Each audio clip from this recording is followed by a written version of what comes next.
দর্শক, আজকের ভিডিওতে আমরা এমন কিছু চাঞ্চল্যকর এবং অত্যন্ত গুরুত্বপূর্ণ খবর বিশ্লেষণ করতে যাচ্ছি যা গ্লোবাল জিওপলিটিক্সের পুরো সমীকরণকে ভিতর থেকে নাড়িয়ে দিচ্ছে।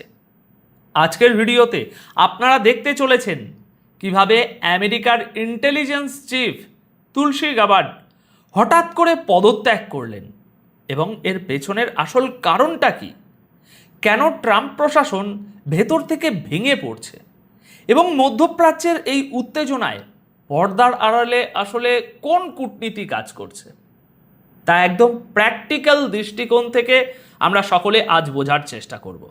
তো চলুন মূল আলোচনায় ঢোকা যাক। দেখুন, আন্তর্জাতিক রাজনীতিতে এই মুহূর্তের সবচেয়ে বড় খবরটি আসছে আমেরিকার হোয়াইট হাউস থেকে। আমেরিকার প্রেসিডেন্ট ডোনাল্ড ট্রাম্পের ডিরেক্টর অফ ন্যাশনাল ইন্টেলিজেন্স, অর্থাৎ যিনি আমেরিকার একাধিক ইন্টেলিজেন্স এজেন্সিকে সামলান, মানে কোঅর্ডিনেট করেন, সেই তুলসী গাবার্ড নিজের পদ থেকে ইস্তফা দিয়েছেন।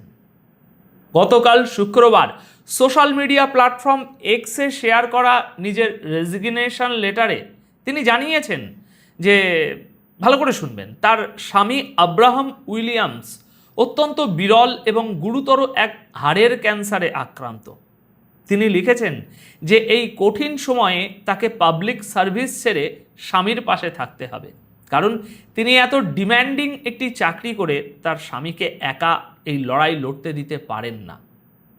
তিনি এটাও স্পষ্ট করেছেন যে তার এই পদত্যাগ আগামী 30শে জুন থেকে কার্যকর হবে। রয়টার্স, ওয়াশিংটন পোস্ট, সিএনএন এবং আল জাজিরার মতো বড় বড় মিডিয়া আউটলেট এই খবরের সত্যতা নিশ্চিত করেছে। কিন্তু দর্শক, এখানে একটা জিনিস বুঝতে হবে, ক্যান্সারের এই কারণটি হলো একদম অফিসিয়াল, কিন্তু পর্দার আড়ালে আসল ব্যাপারটা হলো সম্পূর্ণ ভিন্ন। হোয়াইট হাউসের ভিতরের একাধিক সূত্র এবং মিডিয়ার রিপোর্ট অনুযায়ী তুলসী গাবার্ডের উপর হোয়াইট হাউসের চরম চাপ ছিল, কারণ তিনি ইরানের বিরুদ্ধে আমেরিকার এই যে সরাসরি যুদ্ধ, এই যুদ্ধে জড়ানোর তীব্র বিরোধিতা করেছিলেন। ট্রাম্প এবং গ্যাবার্ডের মধ্যে ইরান ইস্যু নিয়ে গত কয়েক মাস ধরেই একটা গভীর মতভেদ চলছিল। গাবার্ড তুলনামূলকভাবে একটু কম আগ্রাসী এবং বাস্তববাদী কূটনীতিতে বিশ্বাসী ছিলেন, যার ফলে হোয়াইট হাউসে তার অবস্থান ক্রমশ দুর্বল হয়ে পড়ছিল। আর শুধু তুলসী গাবার্ড একা নন, ট্রাম্প প্রশাসন রীতিমতো একটি শুদ্ধি অভিযানের মধ্যে দিয়ে যাচ্ছে বর্তমানে। ন্যাশনাল কাউন্টার টেররিজম সেন্টারের প্রধান জো কেন্টকে পদ থেকে সরিয়ে দেওয়া হয়েছে অনেক আগেই।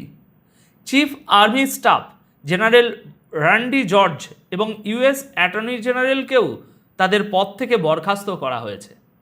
এই পুরো ঘটনা প্রবাহ পরিষ্কার বুঝিয়ে দিচ্ছে যে যারা ট্রাম্পের এই অন্ধ ইরান বিরোধী এজেন্ডার সাথে একমত হচ্ছেন না, তাদেরকেই অত্যন্ত সুকৌশলে সরানো হচ্ছে।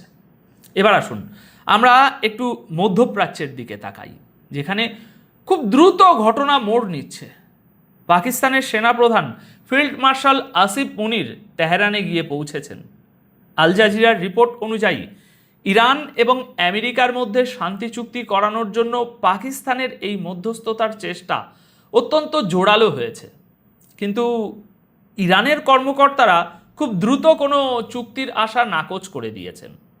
ইরানের পররাষ্ট্র মন্ত্রণালয়ের মুখপাত্র তিনি স্পষ্ট জানিয়েছেন যে তেহরান এবং ওয়াশিংটনের মধ্যে যে আলোচনা চলছে সেখানে মতভেদ এখনও অনেক গভীর। ইরানের পররাষ্ট্রমন্ত্রী আব্বাস আরাগাচি খোদ জাতিসংঘের মহাসচিব অ্যান্তোনিও গুতেরেসকে জানিয়েছেন যে আমেরিকার অতিরিক্ত এবং অযৌক্তিক দাবির কারণেই মূলত শান্তি আলোচনা আটকে আছে। তিনি সরাসরি ওয়াশিংটনের বিরুদ্ধে কূটনীতিকে দুর্বল করার অভিযোগ এনেছেন, তবে তিনি এটাও নিশ্চিত করেছেন যে পাকিস্তানের মধ্যস্থতায় এই আলোচনা তারা চালিয়ে যাবেন। এখানে ইরানের গ্রাউন্ড রিয়ালিটিটা আপনাদের একটু বুঝতে হবে। আমেরিকার এত চাপ সত্ত্বেও ইরান কিন্তু ভেতরে ভেতরে অত্যন্ত ফোকাসড এবং ঐক্যবদ্ধ। তেহরানের ইনকলাব স্কোয়ারে প্রতিদিন রাতে হাজার হাজার মানুষ জড়ো হচ্ছেন সরকারের প্রতি তাদের সমর্থন জানাতে। আমেরিকা এবং ইসরায়েলের হামলায় নিহত সুপ্রিম লিডার আয়াতুল্লাহ আলী খামেনির উত্তরাধিকারী মোস্তাফা খামেনির জনপ্রিয়তা এখন প্রতিদিন যাওয়ার সাথে সেটা আরও হু হু করে বাড়ছে। মানুষ রাস্তায় নেমে তার পক্ষে স্লোগান দিচ্ছে। অর্থাৎ আমেরিকা ভেবেছিল প্রেসার দিলে ইরান ভিতর থেকে ভেঙে পড়বে, কিন্তু বাস্তবে ইরানিরা আরও বেশি করে তাদের নেতৃত্বের পেছনে একজোট হচ্ছে। আর এই কারণেই আমেরিকা আসলে বুঝতে পারছে না যে তারা ঠিক কিভাবে এই পরিস্থিতিটা শেষ বেশ সামাল দেবে। অন্যদিকে আমেরিকা যখন গোটা বিশ্বকে নিজেদের পেশি শক্তি দেখানোর চেষ্টা করছে, ঠিক তখনই মার্কিন পররাষ্ট্রমন্ত্রী মার্কো রুবিও ভারতে এসে পৌঁছালেন এবং তিনি রাজধানী দিল্লিতে না নেমে সরাসরি নামলেন কোথায়? কলকাতায়। দর্শক, এই পদক্ষেপটি জিওপলিটিক্যাল দাবার চালের একটি মাস্টার ক্লাস। কলকাতা পৌঁছানোর পর মার্কো রুবিও সোজা চলে যান মিশনারিজ অব চ্যারিটিতে, যে প্রতিষ্ঠানটি মাদার তেরেসা শুরু করেছিলেন। আপনাকে এখানে মনে করিয়ে দিই, এই সেই মিশনারিজ অব চ্যারিটি যাদের ফরেন ফান্ডিং বা বিদেশি অনুদান নেওয়ার লাইসেন্স ভারতের মোদী সরকার একসময় আটকে দিয়েছিল। একজন মার্কিন পররাষ্ট্রমন্ত্রী ভারতে পা রেখেই সোজা এমন একটি জায়গায় যাচ্ছেন, সেখানকার সিস্টারদের সাথে দেখা করছেন। এটা কি মনে হয়? এটা নিছক কোনো কাকতালীয় ব্যাপার নয়। এটা ভারতের বর্তমান সরকারকে আমেরিকার তরফ থেকে দেওয়া একটা প্রচ্ছন্ন কিন্তু অত্যন্ত কড়া বার্তা। তারা বুঝিয়ে দিচ্ছে যে ভারতের অভ্যন্তরীণ মানবাধিকার এবং এনজিও যে আছে না, সেই এনজিও পলিসিগুলোর উপর আমেরিকার কড়া নজর রয়েছে।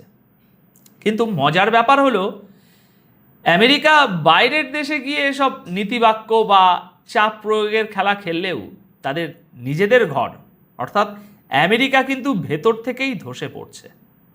ডোনাল্ড ট্রাম্পের অহংকার এবং এই একগুঁয়েমি এমন পর্যায়ে পৌঁছেছে যা শুনলে আপনি অবাক হবেন।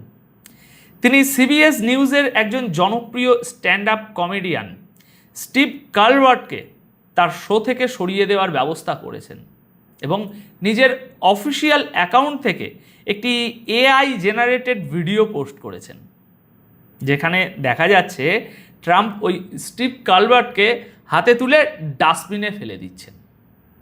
ভেবে বলুন, একজন ক্ষমতাসীন রাষ্ট্রপতির এই ধরনের আচরণ কি প্রমাণ করে? প্রমাণ করে যে তার মানসিক ভারসাম্য কতটা নড়বড়ে অবস্থায় রয়েছে। আর এই মানসিক অবস্থার প্রভাব পড়ছে সরাসরি আমেরিকার অভ্যন্তরীণ রাজনীতিতে। ডোনাল্ড ট্রাম্পের বিরুদ্ধে এখন বিরোধী দল নয়, বরং তার নিজের দল রিপাবলিকান পার্টির নেতারাই প্রকাশ্যে বিদ্রোহ শুরু করেছেন। এই সপ্তাহের বৃহস্পতিবার মার্কিন সেনেটে একটা অভূতপূর্ব ঘটনা ঘটেছে। ট্রাম্পের প্রস্তাবিত একটি বিল নিয়ে রিপাবলিকান সংসদের মধ্যে একটা তীব্র ক্ষোভ দেখা দেয়। অনেক নেতাই ট্রাম্পের এই ফান্ডকে বোকামি এবং নৈতিকভাবে সম্পূর্ণ ভুল বলে আখ্যা দিয়েছেন। এর জেরে বৃহস্পতিবার সেনেটের রিপাবলিকান সদস্যরা কোনো সিদ্ধান্তে না পৌঁছিয়েই ওয়াশিংটন ছেড়ে চলে যান, যার ফলে ট্রাম্পের ওই বিলটা সেখানেই আটকে যায়। এর মানে হলো সরকার এবং দলের মধ্যে সরাসরি সংঘাত চলছে। হ্যাঁ, যদিও শুক্রবার ট্রাম্প সোশ্যাল মিডিয়ায় দুটো পোস্ট করে দাবি করেছেন যে রিপাবলিকানরা তার সাথেই আছে, কিন্তু সিএনএন এবং পলিটিকোর মতো মিডিয়া পরিষ্কার রিপোর্ট করেছে যে পার্টির ভিতরে একটি বড় অংশ ট্রাম্পের এই স্বৈরতান্ত্রিক সিদ্ধান্তের চরম আনকমফোর্টেবল ফিল করছে তারা। এটা ঠিক যে এখনই পুরো পার্টি ট্রাম্পের বিরুদ্ধে চলে যায়নি, কিন্তু পার্টির ভিতরে যে ফাটল ধরছে এবং ভাঙন শুরু হচ্ছে সেটা আর গোপন নেই। আসলে ডোনাল্ড ট্রাম্পের এই দ্বিতীয় মেয়াদের একটাই উদ্দেশ্য, আর তা হলো শুধুমাত্র ট্রাম্প এবং তার পরিবারকে আর্থিকভাবে লাভবান করা এবং আইনি সুরক্ষা দেওয়া। সিএনএনের একটি সাম্প্রতিক এডিটোরিয়াল পরিষ্কারভাবে বলছে যে ট্রাম্প তার রাষ্ট্রপতির ক্ষমতার অপব্যবহার করে আমেরিকার ট্যাক্স বিভাগকে নির্দেশ দিয়েছেন যাতে ভবিষ্যতে কখনোই ট্রাম্প বা তার পরিবারের পুরনো ট্যাক্স ফাঁকির কোনো তদন্ত না হয়। $10 বিলিয়ন একটা মামলার সেটেলমেন্ট হিসাবে তিনি নিজের জন্য এই বিশেষ অধিকার আদায় করে নিয়েছেন, যা কোনো সাধারণ নাগরিক পায় না। সব মিলিয়ে দর্শক, আজকের এই গোটা পরিস্থিতি বিশ্লেষণ করলে একটা জিনিস কিন্তু পরিষ্কার হয়ে যায়, ইরান এমন একটি শক্তির সাথে ডিল করছে যাদের নিজেদের ঘরেই আগুন লেগে আছে। একদিকে ইসরায়েলের নেতানিয়াহু, যিনি ভালো করেই জানেন যে যুদ্ধ থামলেই দুর্নীতির দায়ে তাকে জেলে যেতে হবে, তাই তিনি যে কোনো মূল্যে যুদ্ধ চালিয়ে যেতে চান। অন্যদিকে আমেরিকার ডোনাল্ড ট্রাম্প, যিনি বলছেন যে তিনি মিডল ইস্টে গিয়ে সব ঠিকঠাক করে দেবেন, তেলের দাম $50 নামিয়ে আনবেন এবং ইরানকে পারমাণবিক অস্ত্র তৈরি করতে দেবেন না। অথচ ইরানের সেই ইচ্ছাই নেই এবং ট্রাম্পের নিজের দলের লোকেরাই তাকে বিশ্বাস করছে না। ট্রাম্পের ইন্টেলিজেন্স চিফ থেকে শুরু করে তার কোর টিমের একাধিক সদস্য একে একে পদত্যাগ করছেন বা বরখাস্ত হচ্ছেন। আগামী দিনে এই হোয়াইট হাউস থেকে আরও কতজন যে ছিটকে পড়বেন এবং এই অস্থির আমেরিকার সামনে দাঁড়িয়ে ইরান ও মধ্যপ্রাচ্যের কূটনীতি কোন দিকে মোড় নেবে, সেটাই এখন দেখার বিষয়।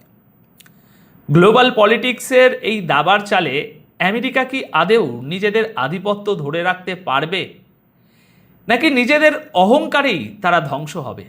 এই বিষয়ে আপনাদের মতামত অবশ্যই কমেন্ট করে জানাবেন। আজকের মতো তাহলে এখানেই এই প্রতিবেদন শেষ করছি।